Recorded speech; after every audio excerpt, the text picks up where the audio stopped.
What's up, everybody? This is DJ Lionhead, and this is the Support Cha Boi podcast. Man, what can I say about this guest here?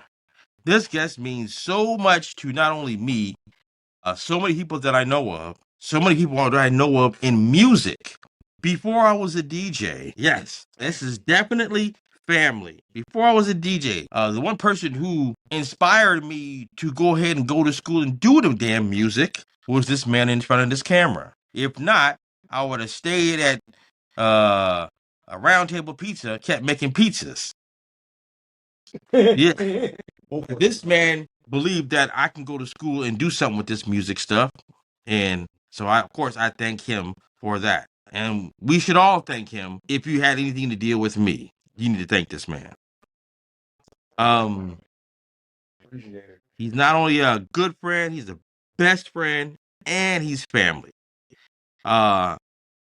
In the time where we were doing music together, if you ever heard this man on the mic, if you ever seen him live, you know what the hell I'm talking about. I said I can go on all day about this intro about this man. He is the one. He is the only Supreme Fyre. Give it up, y'all. Give it up, man. Because I tell you what, we definitely work with some prolific people, man. Yes, we have. We have. Saw you had Sesmatic on here. Mm-hmm. Brother Gino, I know we ain't talked in a minute, but that don't mean I don't love you, my brother. Yeah. You're on the icon, my little Fucking good artist. artist said we had to well, I think what really helped with us too is we all fed off of each other. We was hard on each other. Yeah. Yeah, we were. What the hell you want to? This ass in the studio. We did not, because there was a lot of talent. It was I mean, we had Joe production. We had Shauna J with her singing. Oh my god. Yeah, no. If we had to go for a battle rap, we got to lean on Aaron. And Gino, he had a swagger that Sesmatic had a swagger, has a swagger. Yes, without Sesmatic, there will be no shows. Period. Probably the brain trust, the shit that came out of that man's head was just. Yeah. I mean, I drew the original logo for Prime Tracks. That shit to another planet. He did. We all worked together and made some fucking magic.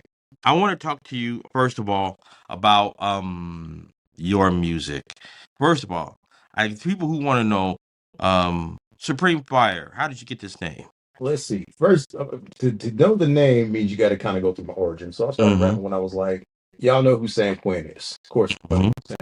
Area legend, San Francisco legend. I went to school with him. I know him as Quincy Bailey. Name. But I wrote a poem in class, and when I wrote that poem in class, I read it. He stopped me because y'all. I don't know if y'all ever seen San Quinn in person, but he's a tall cat. He's like 6'2", 6'3".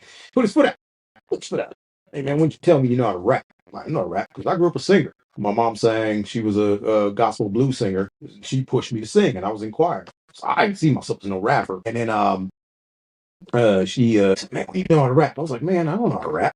I know what you mean, I rap. So, man, that's what you wrote right there, man. That's a rap. And I was like, it ain't no rap, bro. It's a poem. He snatched it from me and he read it in cadence because he was clearly a proficient rapper. And he goes, I got a challenge for you, man. You need to come back here and write and do another rap.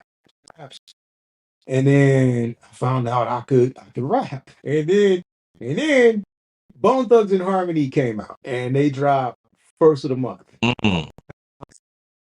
And there was a trick you could do on the old PlayStation. I know it's a long story, but to explain the name, I have to get to it. There's a trick where you could take the video game disc out. You could put the Bone Thugs and Harmony disc in. So I started playing first of the month. Before I knew it, I had the words. Hey, my niggas, we had a wonderful day, and I would fuck with no one scares of the first of the month. And now we smoking, joking, rolling, plus a bit of 14. So I knew the words, and I was spitting it one time at the bus stop, and people like, is that Bone Thugs and Harmony? I'm like, yeah. How you know I talk that fast? I'm like, I don't know. I understood. You understand what they're saying? So that got me into figuring out how to rap faster. So I started writing my own lyrics and shit started coming out quicker. Even though I'm not gonna rap my first raps for you. Shit was whack. Going to a lot of ciphers. I had a couple of goofy names back then. I was Big Turbo, which was whack, and then I was BT1 the Superman. Then they start calling me Superman. But the problem with Superman was, and I was thinking like, if I do blow, well, in comics one day, and they're gonna be like, "Hey, motherfucker," he changed that name. So what happened was, I got into a cipher at Consumers River College, college where we all met. You, my boy, Mackie. Funny thing is, me and Mackie, we started out beefing because he said something fucked up about San Francisco in Black History class, and I was ready to fight. Chicago, but we ended up being dogs, especially when he found out I rap fast because he from the Midwest and a lot of cats rap like that out there. Yes, he goes, man, I'm sick of your ass coming here always trying to be supreme and shit. And I was like, what you mean? He goes, man, you always trying to be supreme. You always trying to be supreme, motherfucker. So you just started calling me that. It's stuck. It's stuck. Now recently we had some copyright issues. Named Supreme, and then most importantly, everybody knows there's a notorious drug lord in New York called Supreme. Not that kind of rapper. I'm not like that. So you and I sat and came up with Fire. I mean, now it's Supreme Fyre. That was dope. I love it. I love it. Beautiful name. And it's also an aspiration and an ambition for me. Like every time I write, I gotta spit that Supreme Fyre. I can't on the mic. That's impossible. Okay. So another question I want to ask you. This is more for the people who are Supreme Fyre fans from back in the day who's probably going to see this episode and want to know the answer to this question. I think you already know what it is. Yes. Okay, so the thing about life got in the way. Because at the end of the day, no matter how fantastic you might be on the stage, you're only human. So what happened was, I had a family to feed. I took a job that had me working graveyard. In the midst of it, I ended up not being able to come to the shows, even though I loved what you and Gino were doing. So I was actually hurt me that I couldn't be there as much. So I kind of had to bow out of it. Then what happened was, I got so caught up in the corporate world because I became a corporate manager for a while, and then some other career moves. And then you look up one day, and then it was one day I did come to a show, in front of the show, and I spit something, and this kid looks at me and goes, "Hey man, you like 36, 37?" Yeah. Man, y'all old niggas always got to rap fast like that. And I was like, and it brought to mind, and I'm a quote brother Andre 3000. Like, it's called hip hop, but the key word is hip. This is a genre that is, I mean, oh God, I'm gonna catch hell for this for a long time anyway. This was a genre that was for the young. It's for the new and now. Now we seeing it different these days because we starting to see ROGs. Well, they still out there. They're the ones kind of carrying hip hop on their back right now. He dominated. Thugs and Harmony's back on tour. Big Daddy Kane is back on tour. Who else is out there? Man, all of them. I mean, they all thing up and on. I keep doing well for working on movies, but before that, Care if you love him or hate him. He's the hip hop legend. He is. It's not me glazing. I'm just saying. So it's at the time though, it was about what was new and now. Because hip hop is very Black American music. And one thing Black Americans do is we innovate. So when you're an innovator, you don't stick with it's like what's her name? Edna Mode from The Incredibles. Get kind of passe. The time when me kind of step back from it is like, what the fuck kind of rapper am I then if I'm not? Because like what kind of, and then I live in the burbs, nice comfortable house. Got the wife and the minivan, and it's like you can't be showing up to a show in your minivan, yo motherfucker rolling on G. I can't speak for a lot of rappers, but for me, if I can't be me on the mic, if I can't be on the mic, I'm not stepping to that mic. True. Supreme for a long, long time. Now, I believe, especially with I've gone through some health journeys, weight loss journey. I've realized that I'm starting to get an idea of who Supreme Fyre is and what he's talking about today. Today is because I've been writing again about contending with my past so that I can be cool with now. That's dope. So that I'm working on now is it's catharsis. Next little thing I'm definitely gonna be knocking on your door about. Oh yeah. Be a project of uh it's gonna be a little inherently a little darker than what people expect out of me. A lot more introspective, but I think you're gonna like it. I think I'm not the only one that's gonna feel this way. Yeah. The outcasts. Yeah. You gotta love it. But I would say I'm back, but I never really left. Yeah. Okay. So I'm gonna ask you because you have performed many effing times. So I have a segment called "What's Your Preference?" And in this segment, I'm gonna ask you your preferences when you were on stage, and you had your choice. Which would you prefer, this or that? Or when you write, what's your preference, this or that? Okay. First question: Supreme Fire. What's your preference if the people on the stage said, "Hey, here's a wireless mic, corded mic. Which one are you taking, and why?" It's a wireless. Let me tell you why. And I told this on my TikTok page. Yeah. Brought a corded mic to a show. Mm-hmm. Thing I always did. I always like to walk the stage before every show. You remember this? You're gonna get jitters. My jitters. Because if I was too jittery, my mouth got dry and I couldn't rap right. Keep that from happening. I had two things. Walk the stage first, get plenty of water. But you brought a corded mic. I was like, I always grab a mic to get the feel. And I wouldn't even be saying words. It's just like or kind of was snaking around me then. And I'm afraid this thing go rap. It's gonna wrap around my legs. You can't think like that. Think positive. Think positive. So there was a song I used to do called Panic on the Dance Floor. Right. That song is high energy, it's fast, so I'm moving.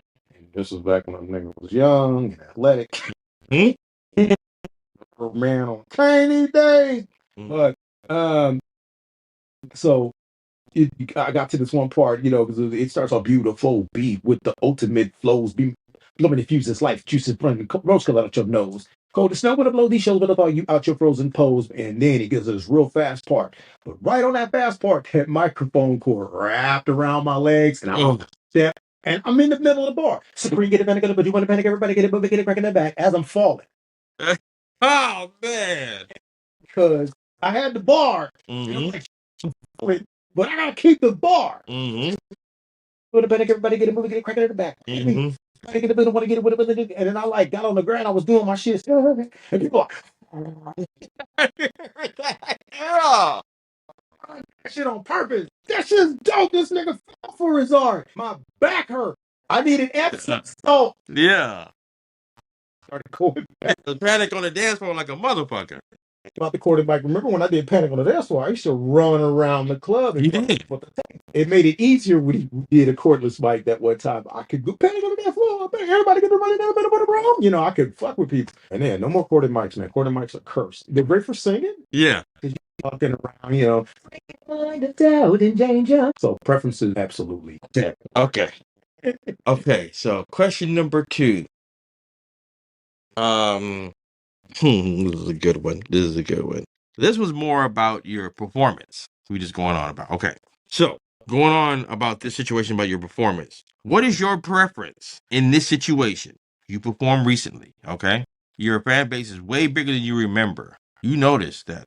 You don't understand, but you notice that there's majority of the crowd are women and they're all in the front row. You performing your new song, people going crazy, and out of nowhere, somebody's drawers get thrown at you and hit your chest and drops on the ground. What's your preference that they throw? Bras or panties? Neither, because I'm married. I love you, man. Why is he trying to set me up like this? Asking. That's that one. Next question. Okay. All right. Here's the next question. This was more about your writing process. Okay. Spring when you write your songs, what's your preference when you write your songs? You write them in 16 or 12? Oh, that's fun. It depends on the mood. So, like, to me, if I'm really trying to tell a deep, intricate thing, I need 16 bars. 16 bars. Like, I'm gonna pick up some of my old tracks. One I remember that I love to death was "Baby Don't Cry." So, one of my dad's favorites too. Crazy is that. But for people that don't know, that may not know, the song is about because I always feel like we always told as rappers, we always told from the perspective of the pimp, prostitute, whatever you want to call it. So I did a song called "Baby Don't Cry" about light, but there was no way in the fuck I could tell that, especially that first verse. Couldn't tell You know? Oh yeah, that's tricky shit. I mean, like I had to, because I'm telling a story of a young girl who's in a broken home. She's being molested by her stepfather. Her mom don't give a fuck. She's on drugs. And then basically she dips. She leaves in the middle of the night, and then she gets into prostitution, and it's dragging her down. And she's realizing that she got abused at home. She's also getting abused out there. And but at the same token, what I'm doing is I'm trying to show empathy and sympathy for her.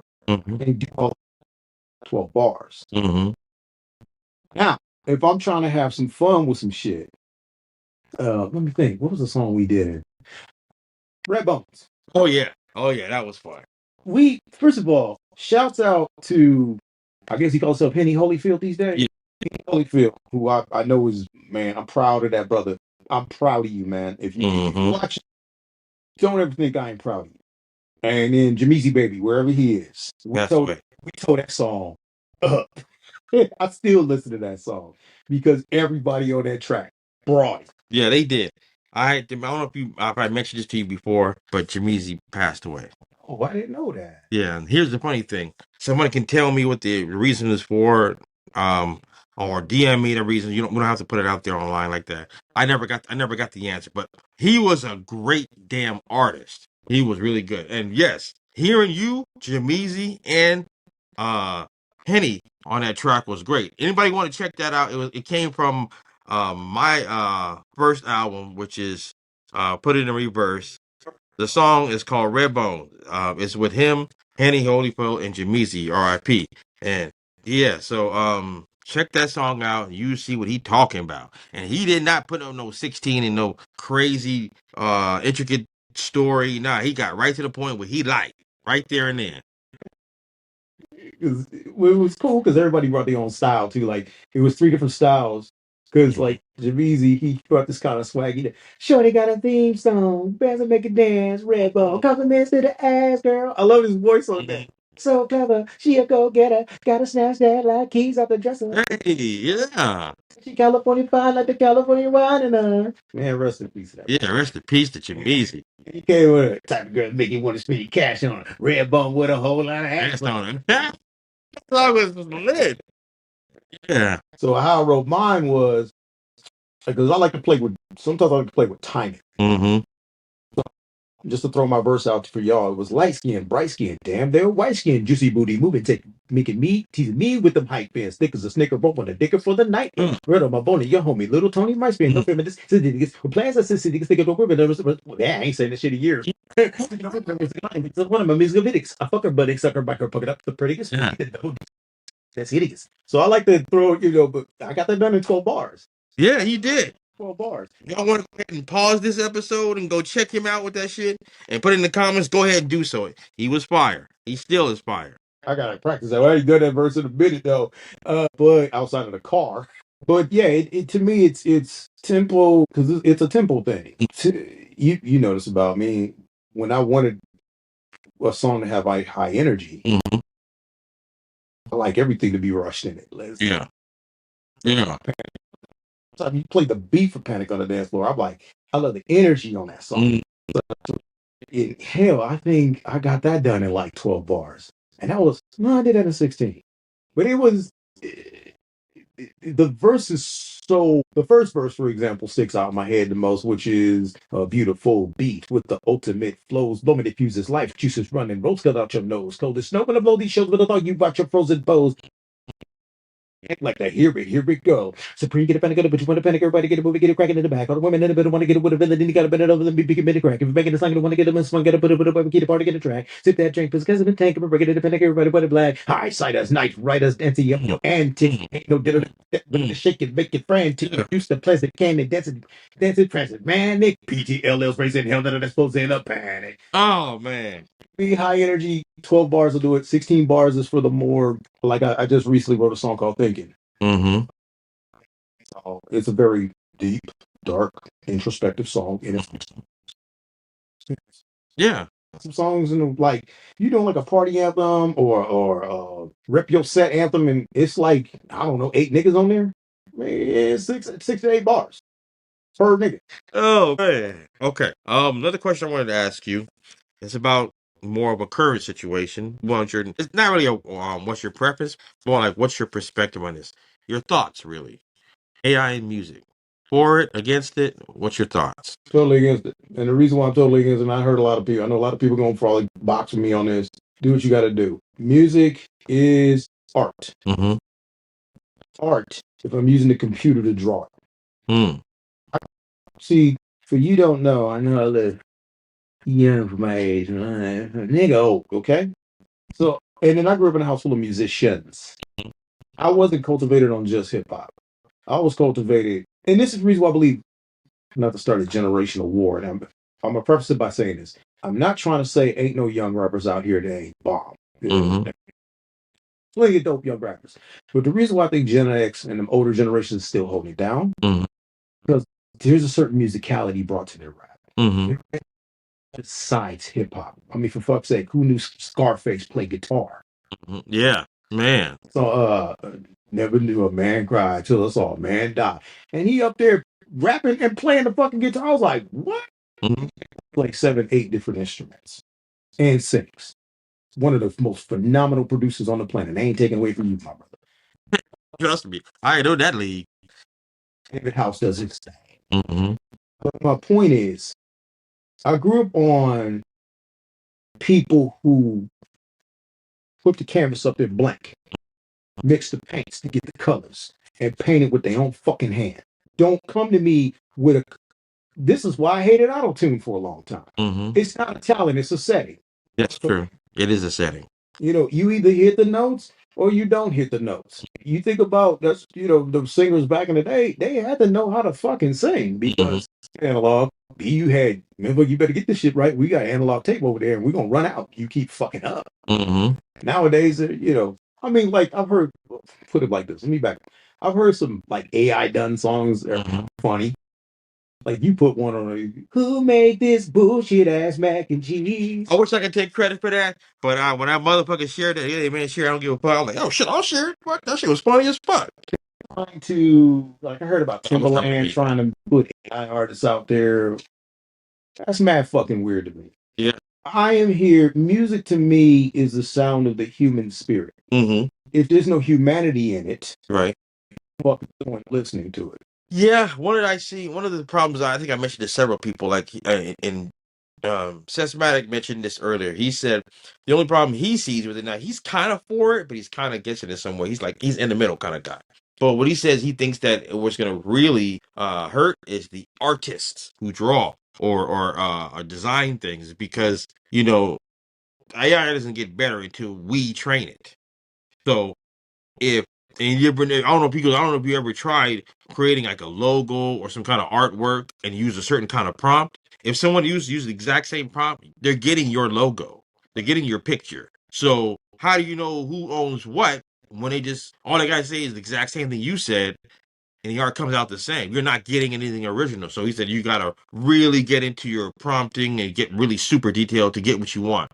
But most people, they see it, oh, that's so dope, and they try to copyright it and can't because so that's kind of a problem. Well, I was about to say, see, because you speaking also from a business standpoint, Right. That doesn't shock me. Yeah. And you're absolutely right. That's the other issue is there's already enough artists out here getting fucked, fucked by their record companies. Artists getting fucked, or they plan on getting fucked if you're one of Diddy's artists. But you're getting fucked either way as a musician. Yeah. And this is the grim reality of music. There's already of all of like the 100% of artists that are out, 4 maybe 5% of them are actually getting top dollar. So they're already getting, and then what was it, that thing, and you might know this better than I know, but there was some metric put out where Rihanna, I think she had like 2.5 million streams and she only saw like $200,000 off of that. Damn, that is. Check me on that, feel free. But I think it was something like that. So there's already enough taking food out of artists' mouths. Some asshole sitting on a computer, he taking a bit of, and then I'm gonna even pick on sampling a little bit. I mean, don't get me wrong. I love a good sample. I want people to think about who created the sample. Right. Prince, big on Prince, 'cause Prince was my A1 favorite artist. You name off some rap. I have my favorite rap artists and my favorite rap artists. My influences, da da da da da. We talked about, we ain't gonna get too much into that. But Prince was, like people like the song by Shaka Khan. I feel for you. I think I love you. That's Prince's song. He wrote that shit. I didn't know that. The original. And it has actually been, it's been redone several times. Shaka's was the most successful. Exactly. He gave it to Shaka because he loved Shaka Khan as like a big sister. That was his girl. That was his shit. Those notes. Baby, baby, when I look at you. Oh yeah, that is him. I never tripped on that. Paying attention to Prince's sound, it has its own footprint. Body, he didn't sample shit. Prince created a whole genre that was his own, which is called the Minneapolis Sound. Copying that shit in the 80s. If you heard of the Family, you know about the Time, which was his group anyway, Jim and Jam and Terry Lewis. That was Prince's shit. Yep. Think about a guy like him and other artists out there that created their own, they created these notes. They put these notes together. And don't get me wrong, everybody's influenced by something, right? But they put these notes together. The original guy. That's gonna get even more lost with shit like AI. I'm against it. Right. You for it? Hey, go ahead. I mean, I would love to personally see Optimus Prime on the mic, but Optimus Prime give his hot 16s. Okay. Bitch. That'll be crazy. Okay, so I have a new segment I'm working on because I only got 2 questions for it. I kind of talked to him, but I didn't want him to give him his answers. It's a new segment for anybody who's been on the podcast. I'll be asking people this question too as part of a segment. I call it top 3. I know most people get top 5. Most people do top 5. I'm not doing that because the stuff I'm coming with is you're gonna want to elaborate. Oh, but I'm gonna ask you some top 3 questions, and you let me know why these questions are your top 3. Why your answers are the top 3. Top 3 Supreme Fyre worst verses on an R&B song. Let me think. Anything with Jermaine Dupri on it. I don't know. Look, there are producers that can rap. You're a producer that can rap. I've heard you. There's plenty of producers that can rap. He's not one of them. R&B artist. There was an R&B artist that had him. Damn it, I can't think of it. But that verse was fucking trash. B2. Anytime New Edition tried to rap. Oh, yeah. A lot of flack for that. I do not care. I'm looking at the camera. Yeah. You don't care.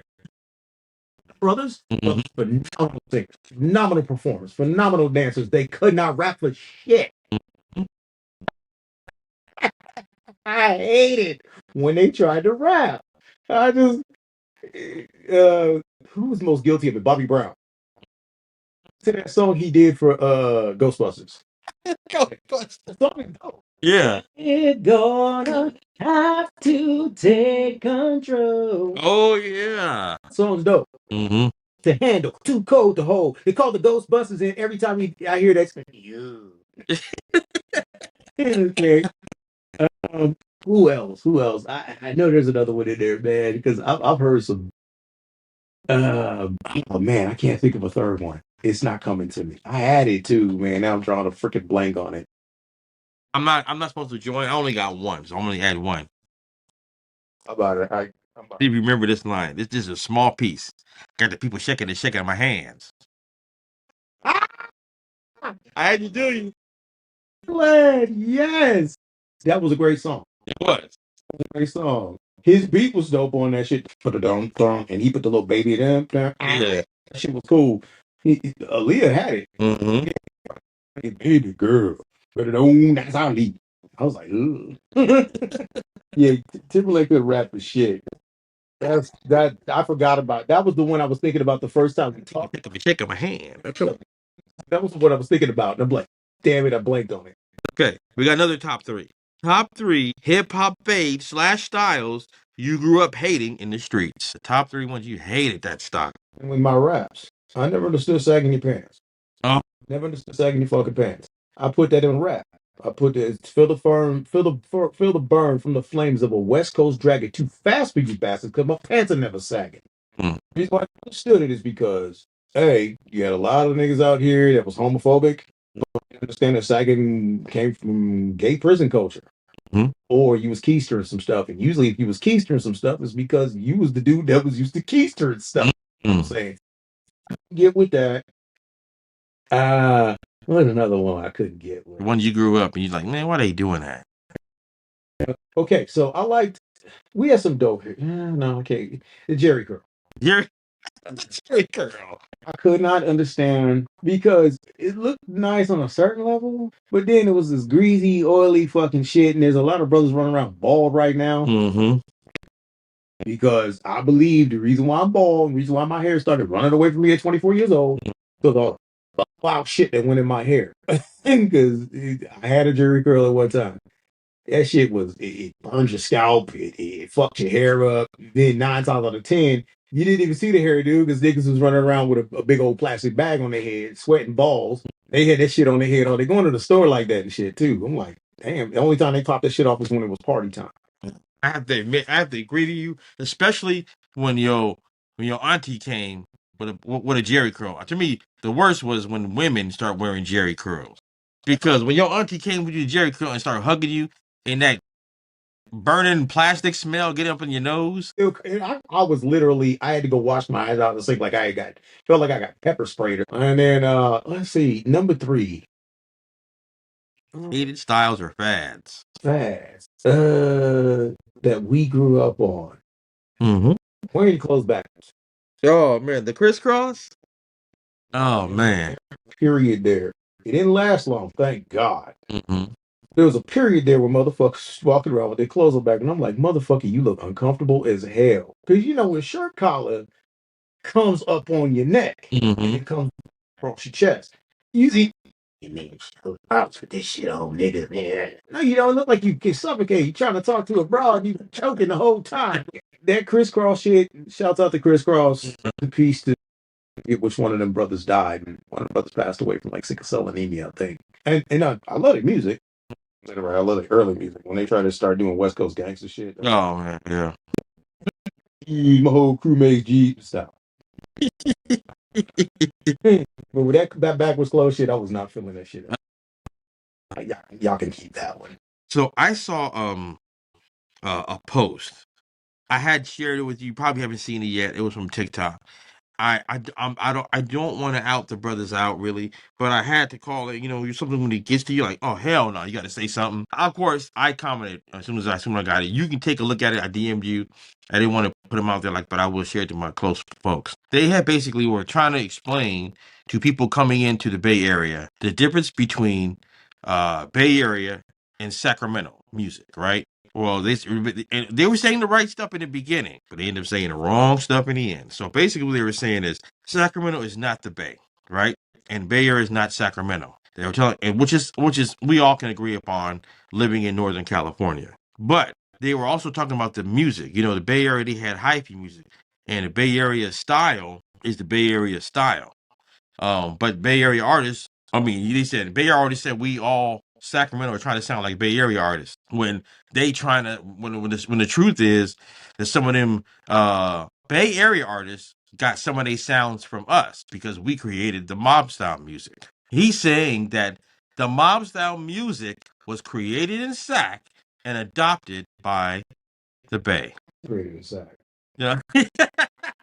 The mob style music he was saying, there's some great mob style beat makers. For example, the number one best one, of course, God damn it, I don't remember his name, but God damn it, but and he's fucking great. But he here inside. Nuh-uh. D-Dub, not D-Dub, not D-Dub, God damn it. Oh shit. He knows what I'm talking about. I'll put his name in the comments and stuff like that. But anyway, the post was saying the fact that I couldn't believe that he was saying that mob style music was created in Sac and the Bay Area artists just adopted it. No, first of all, why do we do this to each other? Right. Let's get the shit out in the open. This is all California. We so busy here trying to differentiate. I know the problem is sometimes I think the state is too big. Malay niggas ain't like us. We Bay niggas. We Bay niggas a second. We all it's one big happy fucking family, whether you believe it or not. Because let me tell you why it's one big happy family, folks. I travel. I'm gonna start there and I'm gonna get into the rest. My apologies going this way. I've traveled this country. They fucking hate California. Wherever you go around here, they hate California. Not all of them, but you go in any state and you tell them I'm from California, man, fuck California. What you got against California, homie? Man, just fuck y'all. You ain't told me yet what you got against California. Oh, wait, is that Too Short I hear coming down the block in the middle of Chicago? Is that Too Short I'm hearing in Alabama? Is that Too Short I'm hearing in New York? Mm-hmm. You know he's from California, right? Born in LA, raised in Oakland. Mm-hmm. Okay, we got to quit doing this to each other. But with all that said, you get to the roots and origins of California music. No, my music was absolutely created in the Bay Area. Right. California trying to claim the word hella. Well, hella started in LA. I heard that it was like hella was not started in LA. Hella started in Oakland there in 1971. The first people using that word really were Black Panther Party for self-defense. It's a measurement, whole lot of. But mob music is a Bay Area thing. Sick made music is what was made in Sacramento. Right. I do feel that way. The Tall Can, First Degree to DE, shit, scrap metal, cats like that. You missed out on the cats. I'm sorry. Them cats was dope. First time you was the first cat to ever play a Lynch album. And I fucked up because I didn't know there was Crips in Sac. You know, I'm a San Francisco cat, so I didn't learn about Sacramento culture till I got up here. Mm-hmm. I didn't know much either. First played. What was the first song I heard by Homeboy? Guess what Daddy's bringing home? For somebody, that's a you but me, motherfucker. I'll eat. Okay, Hell yeah. Dad. You could say horror. I mean, there's some arguments about where horrorcore came from. Mm-hmm. That real sick made shit. Mm-hmm. Mental. That's mention. You had like all of cats I just named, and then you had a little R&B group called DRS. Mm-hmm. Scoundrels. I know one of them was my boss at Cricket Auto. But they can sing their asses off. Everybody know them for the one hit. This is for my homies. It's well. Don't nobody else know about that other fucked up song they did. Girl, don't fight. It's no use. You never get these cuffs and loose. I'm gonna give you what you deserve. The louder you scream, the rougher it gets. And just like crack, you're feeding for my dick.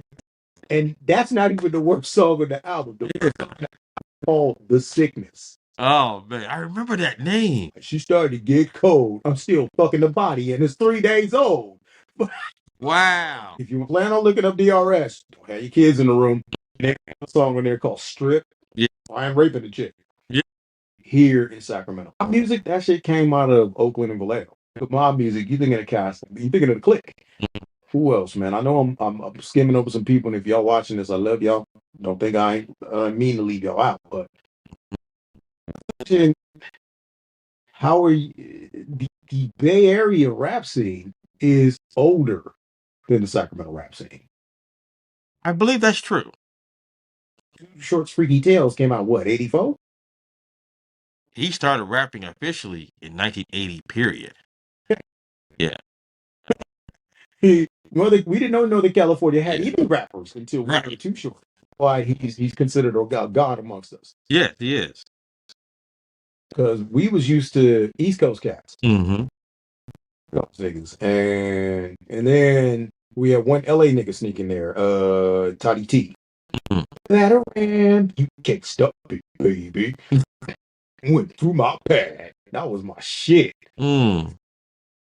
So damn high, my little friend, that you didn't know your living room was in your den. To my Sacramento people out here, and I want to make you understand something. I was born and raised in San Francisco, California, but I regard myself as a Sacramento artist. Mm. Everything was cultivated and flourished here. Mm-hmm. This is home. Right. It's all about the 916 for me, too.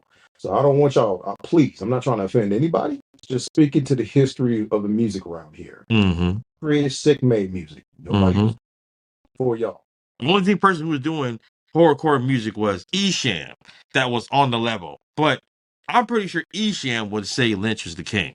Esham, while he did inherently dark music, Lynch was willing to say on the mic. Right. Nobody was going there before Lynch. Right. A lot of people either wouldn't listen to his music or would stop listening to his music because they felt he went too far.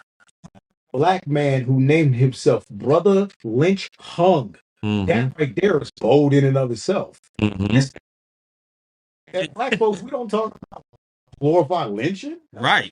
God, shit. Yeah. Respect to Kevin Mann, aka Brother Lynch Hung, who's by the way one of my biggest influences. Always one of mine. Yeah, my briefcase is from. And shit, Sibo set it off for Sacramento. He did. Gas chamber. I mean, that shit was hard. And there's a lot of artists in Sacramento that I feel like have gotten fucking slept on because of Sacramento. There's some bar beasts out here. Don't ever y'all don't. The truth matter is, and I say this with love, as a Bay Area kid, y'all don't need the Bay Area. Y'all just need some exposure. Y'all need. Y'all got the talent. Y'all got the tools. Right. They all these weird ideas about. I know. I was from San Francisco, podunk ass town, and I moved up here, and I'm like, oh no, oh shit, this is a big ass metropolitan area. Yeah. Yeah. It's got sections. Hey, it's Meadowview. Back in the day, that Meadowview one, I fucked up going down that way. Shit, that's Oak Park. I mean, Oak Park is beautiful now. Yeah. I'm a Niner fan too. Shit, I walked down our park with some Niner shit. I was dead meat. But yeah, long story short, Sacramento, y'all got your own identity, baby. Y'all don't need the back. Yeah, I agree. My original point, and I'll finish with this, so I don't want to talk forever. California is one big family, and we need to see each other as that. That's true. Hip hop on his back right now. Carrying it on his back. That's no disrespect to J. Cole's new album, which was not bad. I gotta check it out. But Kendrick carrying the shit on his back. Yeah. So, and they hate the West Coast. They really can't stand us out here because everybody got these preconceived notions about what California is. Let's show them how it's done. I just heard a song a bunch of youngsters just put out. I put it on my mix, basically saying, if you don't like West Coast music, fuck you. And we was like two cats from San Francisco and two cats from. Hang on. I'm gonna give y'all the name of the song. It's two cats from San Francisco, two cats from LA. It should go. It should go hard. I happen to be. It's called "Stay the Fuck Out of CA." Damn. I'm not gonna play it because I don't know about copyrights and all that. Frisco Chuck, Chef Boy, Buddy, Guap Dad, 4,000 or something like that. They call themselves. Them youngsters is looking at this man. Shouts out to that because they basically they tired of it. They California, fuck you. Yeah, exactly. What do we got to look forward to moving forward as far as your music? You said you're working on a song called Thinking. Is that the next song you working on, planning on doing, or you got some other plans on other songs first before you get to that one? What's next up first? I want on that song badly. Yeah. Trust me. So many people want to get on the second verse. I already got the second verse written. I just got to get it put. Well, I'm not going on the first verse. I told him I'm just want to be on the hook. Yeah. So you can choose who you want to put on the second verse. We'll talk more about that. All right, off the camera. Like a song, I tend to write my ass off, so you better bring your A game. Yeah, because he may throw some other shit in there. As asthmatic about a song called Bang. Oh man. Yeah, I didn't mean to, baby.